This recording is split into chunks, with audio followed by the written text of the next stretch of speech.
A little bit more about me. I was fortunate enough to get involved with Higher Education Labor United just prior to our founding convention.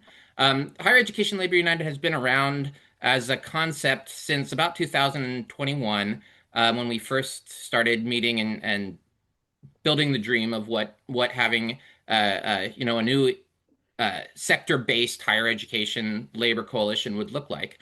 We held our founding convention in 2023 in New Brunswick, New Jersey, in Rutgers, which is where I was originally started in-depth participation as a delegate from AFSCME Local 328. I was fortunate enough to be on the Media and Communications Committee as a vice co-chair with Helena Worthen. So if you are receiving our newsletters, that's where those originate from. Until I was privileged to be asked to serve as vice chair last year, and then ran for. There was a leadership transition, so I stepped up to be vice chair, which I then was elected as secretary treasurer in November of last year, which is how I currently serve as secretary treasurer of HELU. It's a privilege to be with you all today. I do have a short presentation, but before I jump into that, I'd love for Tracy to just to say hi and give a brief introduction, at least to her cat. Yeah, I'm having to push my cat out of the way to get the mute button, because she is on my computer because it's warm and it's a chilly day. Um, so I am Tracy Berger, she, her pronouns. I'm communications coordinator at HELU. I live in Boulder, Colorado, and I came into this work in 2021. I became vice president of my union in UCW, Colorado in 2020, and the next year started getting in touch with people who ended up forming HELU and have been involved ever since. And now I am a staffer. Yep. And she does amazing work for us. Always a pleasure to work with Tracy. Anyway, let me share my screen here, and we'll go through a very brief a bit of analysis. Bum. Share that, and then go into slideshow mode, hopefully. Okay, let me get back to the beginning. Sorry, you didn't see all that. Okay, yeah, so Higher Education Labor United. We've been building this for a while now. We didn't specifically start for the Trump presidency, but we are well positioned to fight back against the current administration, and so we're stepping up to do what we need to do. Let's talk a little bit about the crisis that we're in. This is not a new crisis. We've been on a decline since neoliberalism really kind of turned our universities into a business model that is really much more focused on creating value for boards and university investors, in the case of private institutions, and offloading tuition to students and parents instead of state and federal funding, which has been happening for decades now. And we'll dive into that briefly. So I want to acknowledge first that yes, it's a very scary time to be a worker or invested in higher education, to also be someone who carries a massive burden of debt that is not something that we have any control over how that's going to impact our lives. We many of us signed up to take on this debt when we were young people, and it's plagued us for decades now.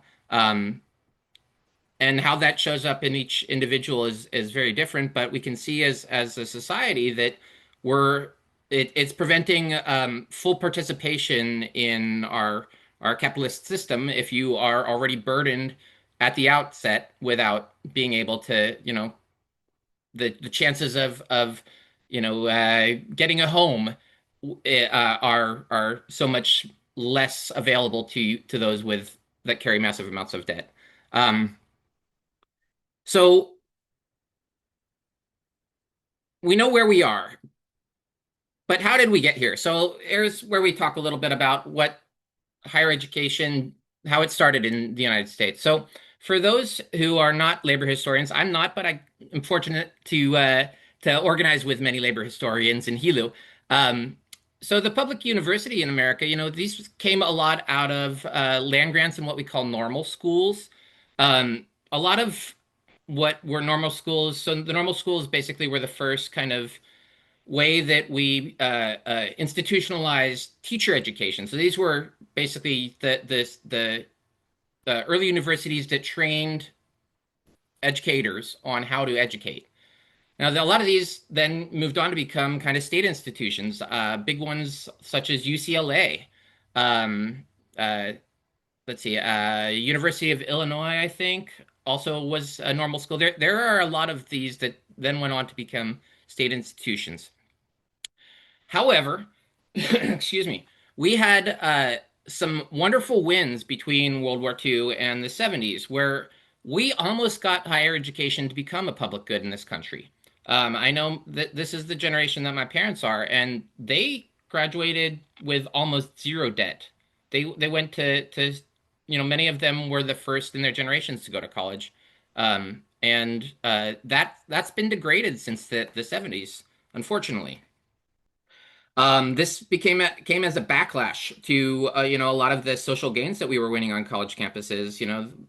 It's amazing to see the parallels between the current day, the anti-war movements burgeoning on college campuses in the 60s and 70s are very comparable to today. So let's talk a little bit, and this is a little bit of a sharp transition here to moving from what we almost had as a common good to what we have now, which is our education system is being taught by gig workers. I don't mean to minimize the struggle in that by equating them to gig workers, but we about we're no longer having tenure track professors teach. We are forcing contingent adjunct faculty to pick up, classes by contract, right? So they may even have to put together, different contracts at two, three, four different schools to be able to make up a full-time schedule to be able to survive. And the concept of, the ivory tower professor who makes, the equivalent of $200,000 is not the case any longer. As you can see from this graph, one of my favorites, we've been our higher education system has been the victim of a planned austerity campaign for going on 40 years now. So here's the good part of that. I apologize for the emotional back bouncing around ping pong style, but what we are seeing as a result of that is an incredible growth of unionization, specifically in higher education. We are the fastest growing sector of the labor movement, led primarily by student workers, graduate workers, those who uh, were not even able to organize initially when in the heyday of the labor movement. And we're seeing this across campuses and at an exponential rate of growth. So hopefully that wasn't too much analysis. That's the end of the analysis section, and I'd like to invite us to, or I guess I will turn it back over to Jason.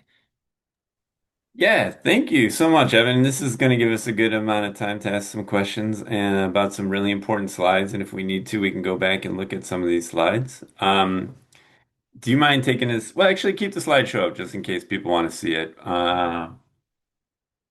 So what we can do here, actually, okay, can you go to the shared crises, related crises? Because I have a question about that. But if you'd like to ask a question, you can write the word stack in the chat and I'll be able to see you. Or if you want to raise your hand and or just come off the mic, we're a small enough group. I think we're 15 strong right now. You can do that. But this is a moment where we can ask some questions. We can talk to each other. We can make comments. I'll pause, and if there's no question, I actually wanted to ask one thing about this slide. So what do people think? Do you have any questions, any comments? Do you want to add anything, any doubts? we were in a meeting today and I mentioned the word shared governance and some people weren't sure what shared governance is, and so that's a really interesting conversation um, to have if we want to talk about that, and especially the erosion of shared governance power. Bruce, good to see you. Um, I guess I'll start. I'll ask one question, and Karen, if you want to say something more about your comment there. But this is, I think, a really important slide to just make one comment about, and I'm curious what Evan and Tracy and other people think. I guess one thing to say here is, can we all do a little bit of work to connect how austerity might be one of the threads that does relate these or connect these crises? Because what I heard you say, Evan, I think is really important, where you have an enormous flip where you go from majority of classes taught by tenured professors to just almost the opposite now. And they do that, they being administration and the powers that be, they do that to save money, right? Okay, the debt crisis also related to national, federal, and state austerity, where you cut higher education funding and you give tax cuts to the rich. I think all these things, like if we could talk about what austerity as a thread does, and then what it would take to reverse that, um, perhaps there's some more comments about like, how do we reverse austerity? How do we get the public to understand austerity? Especially because one of the things that we face today is a public that is in many ways alienated from the higher education experience, either because they can't access it or they're massively in debt and they're like, hell no, this sucks. So, yeah, what do y'all think about this slide or anything else? Evan, Tracy, anyone else want to jump in and just say a couple more words about austerity and the predicament we're in? I'd be happy to speak on it a little bit, but I'd love for if we could anyone else wants to get in there first, and so I don't dominate the conversation. Okay. Does anyone want to say anything about austerity? Go ahead, Jack, Sorry, and then Michelle. I changed my name just for fun. Okay. Uh, Trickery, trickery. so back in the day when I was an adjunct, uh, one of my favorite days every semester is that we just talked about how money flowed through the university that we were at. And I would ask my students to just guess, like how much do I make teaching the class that they are in, and how much are they paying in tuition to take the class that I'm in? And it was so cute. The early guesses were, oh, I think you probably make $100,000 a year. You're young, you look young. I think your starting salary is like 100,000. You're not senior enough yet to make more than that. And then like, no, I think he probably makes more than that. And to see the jaws hit their desk when I told them that I was getting paid about $1,000 to teach the class, that they were paying about $5,000 to take, uh, really was startling. And so, you know, part of why I bring this up is I wonder if we could somehow make that kind of conversation normal in every college class, in every semester. And then the other thing that's just weird about how our universities work is that, like, when you're on an airplane, every person on that airplane paid a different amount for their ticket to be on that same flight. And some of them might be sitting first class, but like the people who are sitting coach, they all paid a different amount based on factors that we don't really understand. Like we have an abstract idea that it has something to do with like how far in advance they bought their ticket or like what day of the week or like, and then a whole bunch of like weird mystery algorithms. And even though like we know on paper they were paying $5,000 in tuition to take my class, if we were to ask them like actually how much are you paying, what beyond the sticker price, it would be wildly different from like nothing to full amount. And it feels rude to put people on the spot or to like start introducing these weird dynamics of how that all worked. But it also feels like it could be potentially healthy to have that weird, bizarre discrepancy manifest in a way that it was super visible. And so I don't quite know how to navigate that. But I would love to just somehow set a national holiday, every, I don't know, October 5th, to pick a random day. We have faculty talk about, how much they're getting paid, how much students are going into debt, and why it worked that way. And this was very early on in my sense of like, how does universities work? Like, it was a total mystery to me. It's still mysterious to me, but I know a lot more now than I did then. Um, and it was bizarre to me because the classes I was teaching, to a large extent, we could teach at a coffee shop if we wanted to. Like, where does all of that money go if it's not going to the people who are doing the instruction? And that's what I set my students the assignment to, like, help me figure out. And they were as mystified as I was. But anyway, yeah, I don't know. That's my little contribution, I guess. There's a lot there, Jack. Um, Evan or Tracy or anyone else want to say anything about that? Go for it, Evan. Yeah, I was just gonna say, that one of the things I was very impressed that Jason started us off by asking us to share how much we had in debt because, if I'm not that old, but I've got some gray in my beard these days. I'm of a generation that you didn't talk about personal finances like that, and I do believe that's changing, and I think that us not being open and transparent about like the fact that yeah you're getting paid $1,000 to teach this class that everyone's being paid into, where does that money go? That serves them, that serves the not being transparent about that serves their ability to not have to justify where they're spending their money. Yeah, this is really helpful. And I'm curious if, Karen, I don't know if you feel comfortable or not, but the word that you use here is really, really important about stigma. I don't know if you want to say more about that. Getting rid of stigma.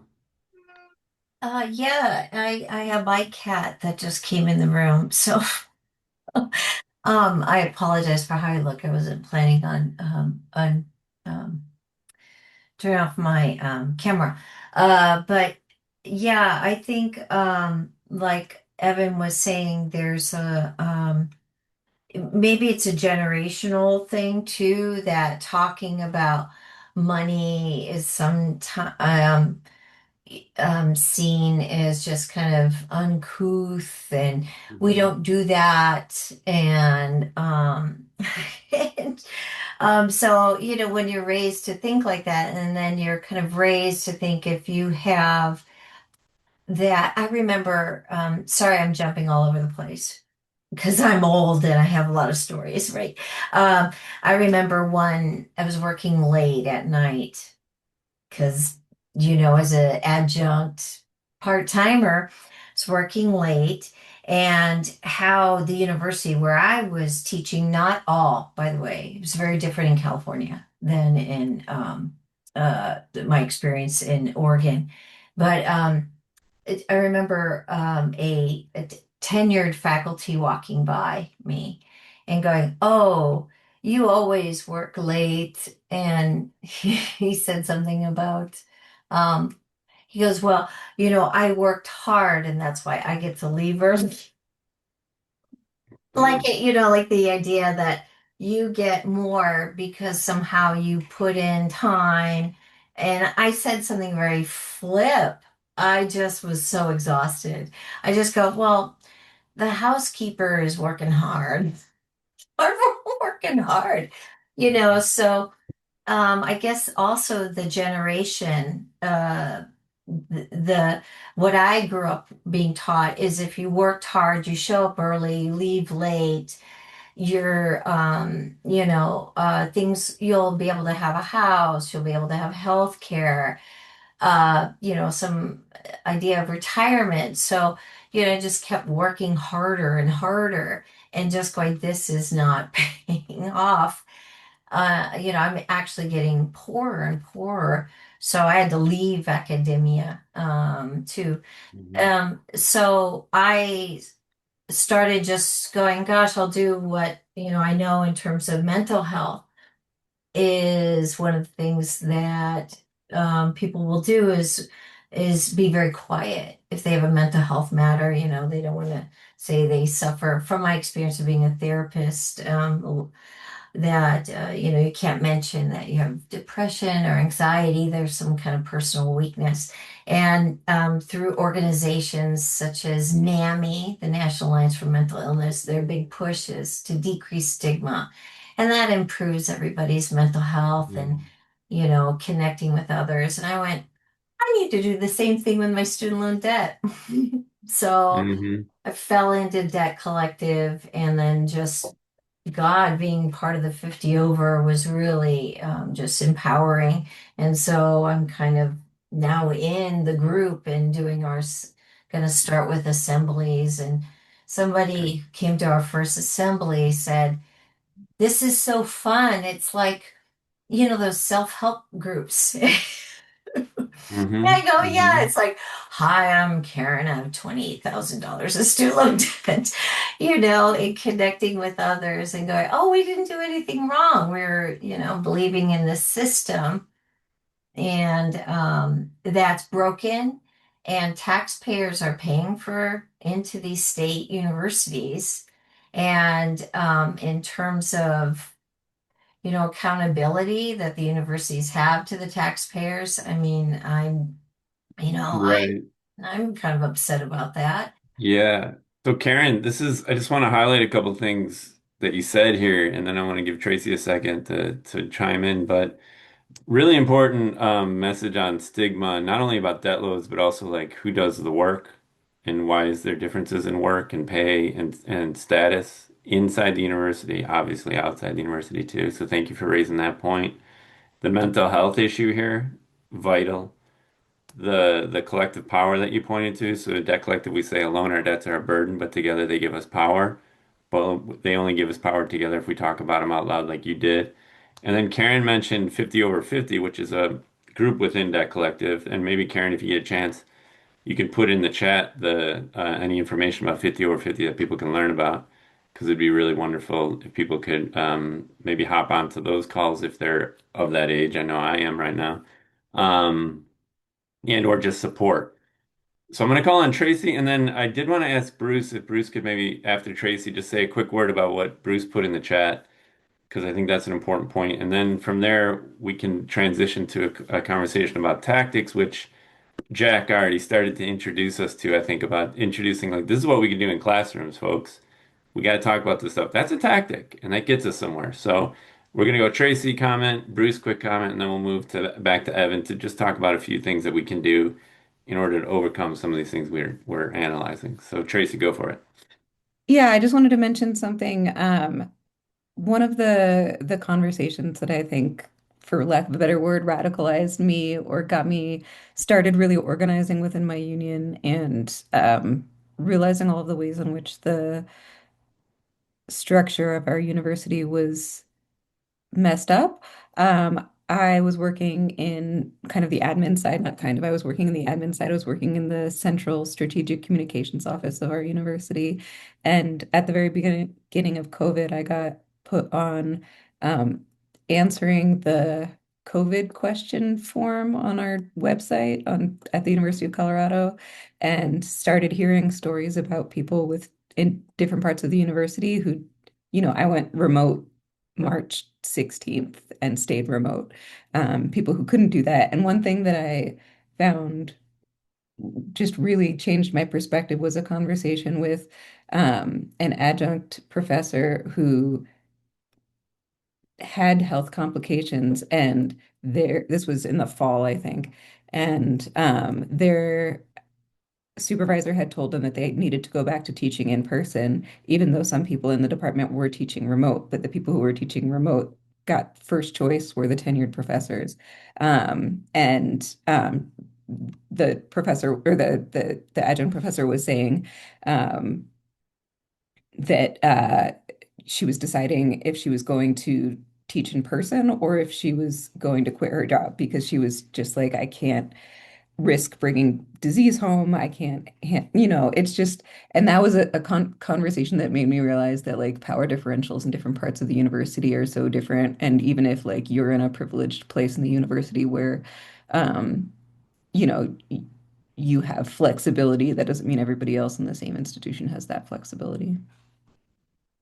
Yeah, thank you so much for that point about even like exposure to risk. That's just, it's wild. Evan, do you mind taking us off the screen share just because I should ask you earlier, but just thank you so much. I skipped over, Michelle, is that how you pronounce your name? I'm sorry if it's different, but No, it's Michelle, and sorry, I Michelle. don't have my screen on. Hi. Thank Yeah, you. Right. so Michelle and then Bruce, go for it, please. So actually, Tracy's words are kind of a perfect segue because my question is about how do we negotiate the class divisions within education? Because I recognize that, like, for the labor movement, the idea is that we're all working class. But the reality is that there's significant class differences within academia. And one of the problems is that like adjuncts versus tenured professors, kind of like Tracy's example, and in my opinion, we really need the people who have the more power, the more protection to be using that to protect those of us. I'm an adjunct, so I say us, who have less, but I really don't see that happening in most cases. So I know it's not something that we can really answer here, but I think it's an important part of the conversation. Vital. Thank you so much. Evan, I don't know if you want to say a quick thing about that from the HELU's perspective, at least. Yeah, I can speak briefly on that.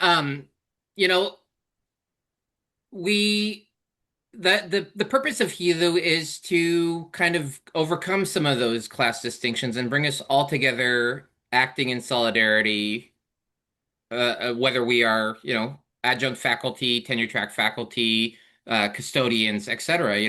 That's the vision of the wall-to-wall union shop, right? And I will say, like, that requires acts of solidarity where you don't necessarily get direct benefit to yourself. But you are, in essence, you're moving forward the movement. Um, and I will also add that, that this is a purposeful tactic that management plays on us. They're the ones who say that you have to fight over this pie that we are defining as much of the pie instead of allowing us to have the conversation about how do we expand that pie to be able to feed us all equitably. I really And appreciate that. I also The just want to say nice to see you, Michelle. We are colleagues and we organize here in Oregon together. So. Yeah, and you guys do some really great work at Portland State, it looks like. Good friends there. I do want to say one thing. The College for All push for free tuition, debt cancellation also includes now language around improving labor conditions within higher education. So there are some ways in which HELU, other groups have made it very clear that it's not just enough to win free college or debt cancellation. We have to improve the labor conditions of the people in the university, including doing something about this radical difference between tenured, non-tenured, contingent, adjunct designations in the university. And so there are new inclusions in the legislation proposals that try to address some of these disparities. And I think that's really, really important. And it's something that we cannot let go in our struggle as we advance these efforts. Bruce, could you just say a quick word about what you put in the chat? Because I think that's an important point. Asking a tenured faculty member to say a quick word, Well, I'm Jason. going to hold you to it, actually. If you don't, I'm going to interrupt That's you. okay. So go for it. Okay, good. Good, good, good. So, okay. So, Joe Ramsey, I hope if you don't know him, I hope you get to know him. He does great work. He's one of the founding members of HELU. He's in the UMass, MTA, at UMass Boston. And, every year, Boston newspapers do the 100 highest paid state employees. And I think every year Joe does some kind of op-ed that's like, hey, you notice that their coaches and their police officers who get overtime, their upper level administrators, they are not the university, right? He talks openly about what he's paid as a contingent faculty member who used to be part-time and has moved into a full-time position, but is not, as far as I know, yet on a tenure track. Even in a state like Boston that has the Fair Share Amendment, that is actually raising money from the ultra wealthy. Um, I mean, so he's an exemplary figure. I admire him. He did Shelter in Solidarity during COVID, which is when I really got to know him, and he kind of pulled me into the HELU orbit. Although, I've been at Fredonia since 1998. I started at 35K. I'm about to hit 100K, after a long, long career. But that's because I'm in a union. That's because UUP, United University Professions, AFT 2190, has bargained successfully, right? And we've built labor power. And we're a rare union that has contingent faculty and tenure track faculty in the same union, that has professionals like IT, admissions, right? Non-management confidential, right? Um, so it's close to wall to wall. It doesn't have like CSEA folks, right? Like the classified staff, secretaries, people who clean the buildings, but it's close, right? And I'm at the DA, like the DA is about to start. What's weird is I am now president of the University Faculty Senate, which is the statewide governance body for the 30 state top campuses. So the same people that Fred Cole, the president of UUP, represents, I represent, but from a Hmm. governance hat. So Yeah. I've made it my mission to make governance, support UUP and HELU.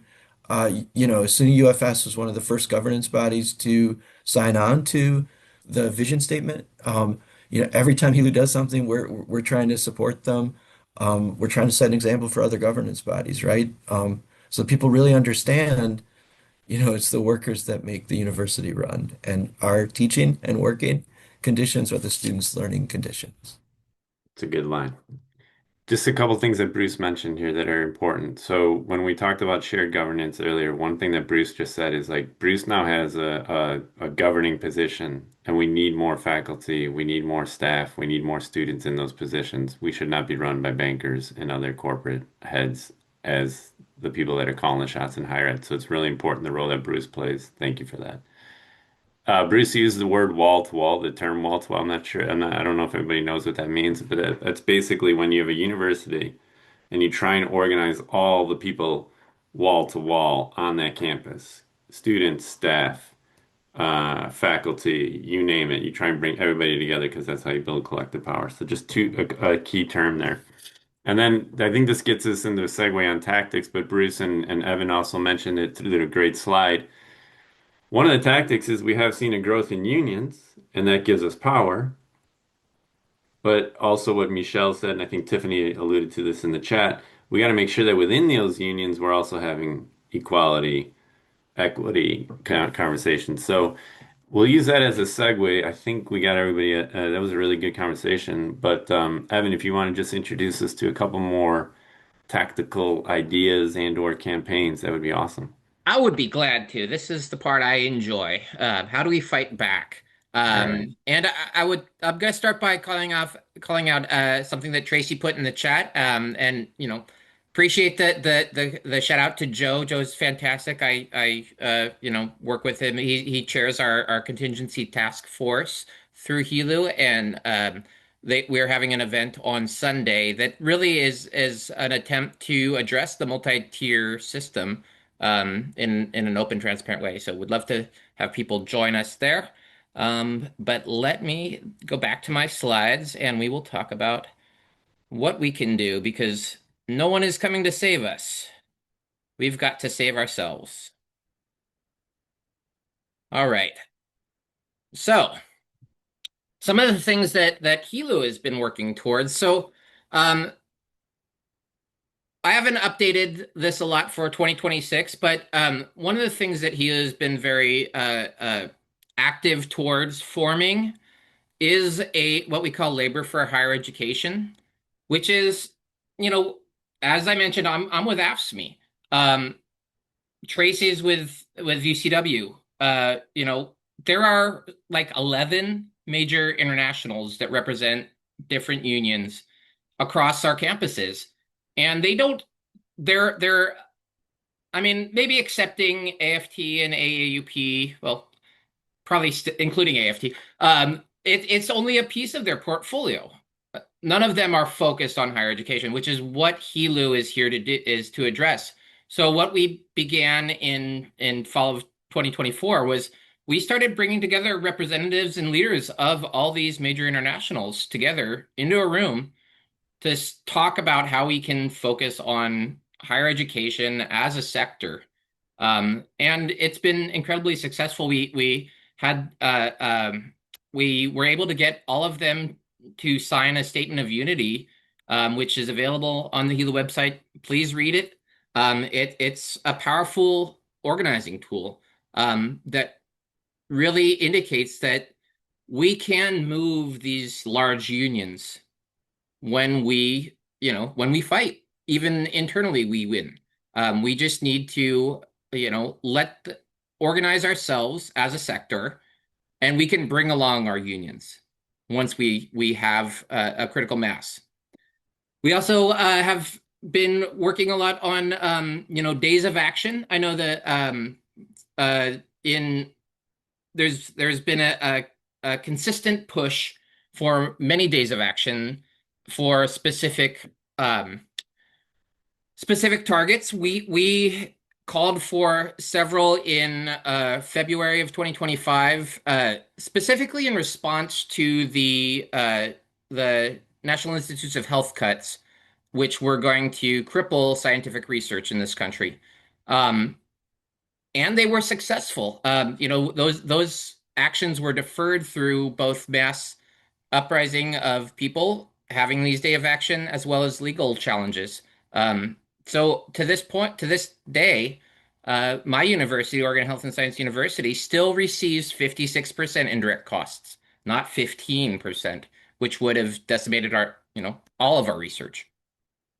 So these are two tactics that we began but are expanding because we've seen that when people stand up and make their voices heard, it is very effective. So here is what we're working on presently. Of course, College for All. College for All is not perfect. I did outline a couple issues, but it is an amazing piece of legislation that will revolutionize. It'll be a drastic change in how education is thought of, higher education is thought of in this country as a public good. We can deal with refinements once we get that acceptance. However, College for All is not going to happen without us. We have to make it happen.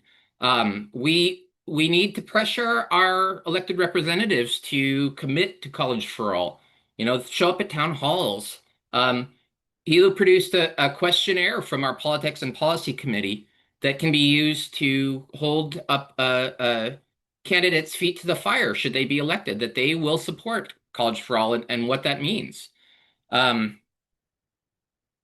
We are also focusing on state and regional coalitions. We've seen, as we build these out, we're really seeing how effective getting everyone affiliated with education in a state can be towards moving that state's leadership. When you have the custodial staff at your university standing arm in arm with tenured track professors, with graduate students, with students themselves, we're seeing that the elected leaders will listen to us. We have 4 major regions that we're really working on right now, but we have probably another 3 in the pipeline that are in early stages of forming, where we've have active coalitions now are in Pennsylvania, Oregon, Michigan, and New Mexico. And I mean, I can speak to some of the things we're doing here in Oregon. I don't want to, speak out of turn for the others who I'm not as aware of, but we are pushing for a revenue campaign, which was forever seen as, verboten here in Oregon. Um, we have many of the same issues that others do. We are captured by billionaires, specifically Phil Knight from Nike, controls much of what happens in Oregon. And it is raising taxes for higher income earners has never been seen as a possibility until recently, and that is due to a lot of the efforts of this Oregon coalition. We are also working on, we had an amazing initial summit and are working on a group in Northeast that is actually comparing bargaining language and across various contracts and suggesting like where we have areas of agreement, where what language we might want to push for more broadly, et cetera. This is the Northeast Regional Bargaining Group. Lots are happening with that, and they just had a follow-up meeting at the Hunter Conference in New York. Um, so the state and regional coalitions are an area of a lot of excitement. If you do not live in a state that has a regional coalition, it's only a matter of time, and maybe you're the one to start it. I will say that the Oregon coalition, I made friends with I believe she was the PSUFA president at the time, Ariana Jacobs, who then went on to lead AFT Oregon. And the Oregon coalition came out of, conversations between two people that then were like, hey, let's bring in more people. Let's bring in more people. Let's bring in more people. And eventually we have now, you know, representatives from 7 different unions on, biweekly meetings. We're doing great things. And I know I'm supposed to be a little quicker, so I will try to keep my next slide. I think we're almost done here, but I mentioned the revenue campaign. So we actually brought Max Page from the Massachusetts Teacher Association out to Oregon to present at one of our early coalition meetings. Um, if you're not aware of what's been done in Massachusetts through their coalition, it's phenomenal. They were able to raise, I think they said, close to $3 billion. I know this one says $2 billion on the slide, but more recently they've updated that to say they charge something like 4 cents on the dollar on every dollar earned over $1 million in income. So we're talking about massive levels of income. And just through that, they were able to raise $3 billion from, this is maybe like tens of thousands of people. It's not a ton. And none of them have left the state. They've paid their taxes, and Massachusetts has been able to fully fund K through 12, free community college, and subsidize their higher education 4-year institutions, as well as providing their coalition involved transportation. So now they have some of the best roads in the nation because of this. So we're seeing this spread out, and this is very exciting. I know I think Washington has a tax initiative or ballot measure coming. Oregon's working on one. I think, did I hear New Jersey? Forgive me, I'm not as up on where this is happening, but this is starting to happen across the country. That people are recognizing that, we can't, and this gets back to the austerity point, right? We can't continue to cut and expect to advance. We need those who have been fortunate enough to prosper in this country to not pull the ladder up after them, to pay their taxes and fund programs that are for the common good. So, yeah, the revenue campaigns nationwide. We aren't to the point, federally where we can get it. But should we get enough states? I think we can get to the federal point. The final point I'll mention is May Day. Of course, May Day Strong. Those who aren't aware, this coming May Day, May Day Strong is an organization that has been built by a bunch of a collection of groups. And they're calling for, this is based on the Minnesota model that we saw very successfully led to fighting back against ICE. They're calling for no school, no work, no shopping on May 1st this year. And HELU sees this as an inflection point to start to build power from this May 1st through May 1st, 2028. Because, in order to build towards a general strike, we need to really begin yesterday, right? We need to prepare ourselves to build towards 2028. We can't just begin in, January of 2028, and to have an effective general strike in this country. So please, if you have not already, check out Mayday Strong. There are events happening across the nation. I did not link, unfortunately, I should have linked in my presentation to their website, but hopefully we can drop that in the chat. It's in there, brother. Excellent. Thank you so much, Jason. And I That believe was that's a about it. And that's about it is that's kind of funny because you just listed like 100 things that we could tap into and do. So actually, if you I'd kind of like to invite everybody on the call to just scroll up the chat to let's start where Karen introduces us to the debtor assembly because that's also a tactic. That's also something we can do. And just take a second, everybody, to scroll down and look at all these different things that are going on here. This is a hell of a list. I feel like we should publish this somewhere. Like, check out all the stuff that people put in here. We got 50 over 50 that Julia put in there that Karen's a part of. We got labor for higher ed that Tracy said. I started listing what I could hear, but I didn't catch all of them. Um, Julia's got us sign up for the Signal group with College for All. We got the candidate questionnaire that's going to put pressure on people running for Congress, state and national, about like, hey, you got to support this. We had the Tax the Rich campaign that Evan brought up. We're going to have Max Page on a Jubilee School in the future, so definitely join us for that to learn about how to win that campaign. We got the Amherst Compact that Bruce put. We got AUP and AFT just launched a new higher ed platform that everybody should check out. Free tuition, other aspects of that. Um, Mayday Strong, as Evan alluded to. There's a last meeting about Mayday Strong, I think is tonight or tomorrow, I can't remember. So definitely hop on there if you want to learn more about Mayday in your area. In Philadelphia, Debt Collective is holding a debtor disco, so that should be pretty fun. Um, and then we got Bruce putting out UFS. Point being, like, look at all this stuff, my friend. There's a lot going on. What do people think? Let's have a couple more comments or questions and then call it a night. Anyone want to say anything?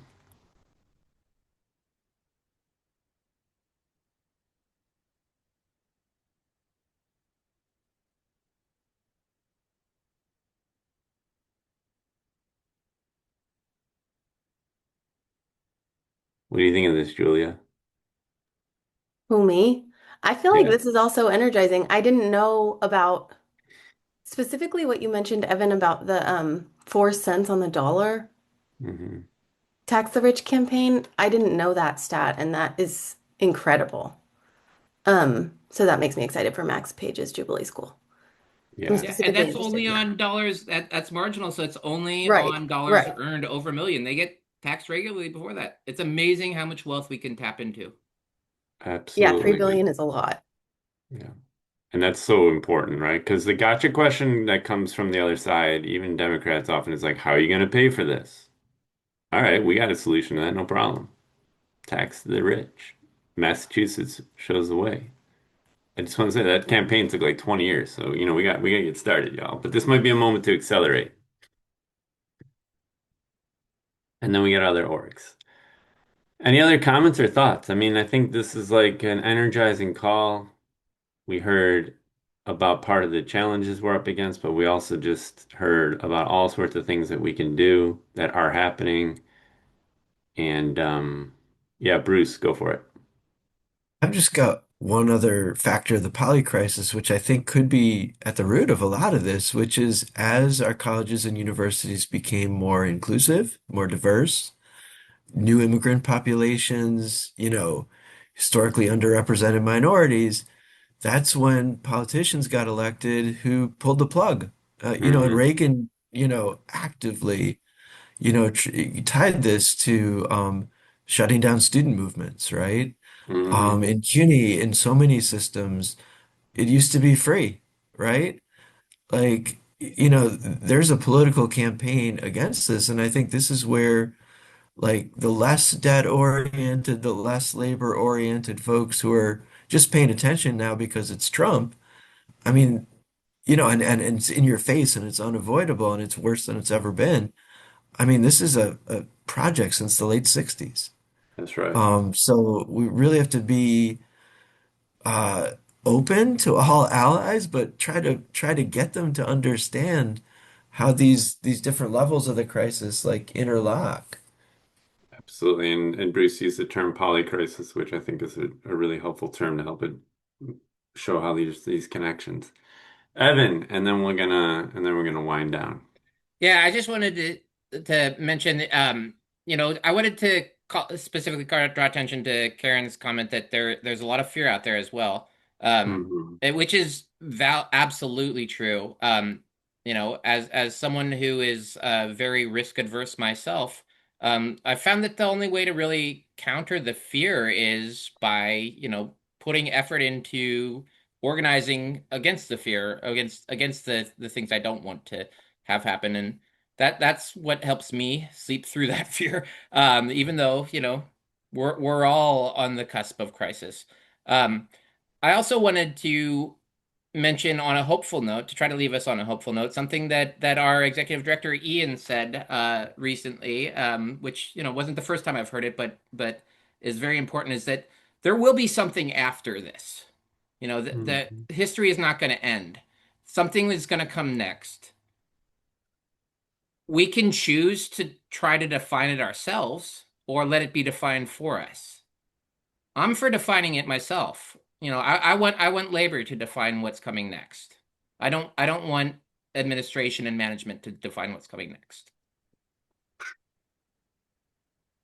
There it is, y'all.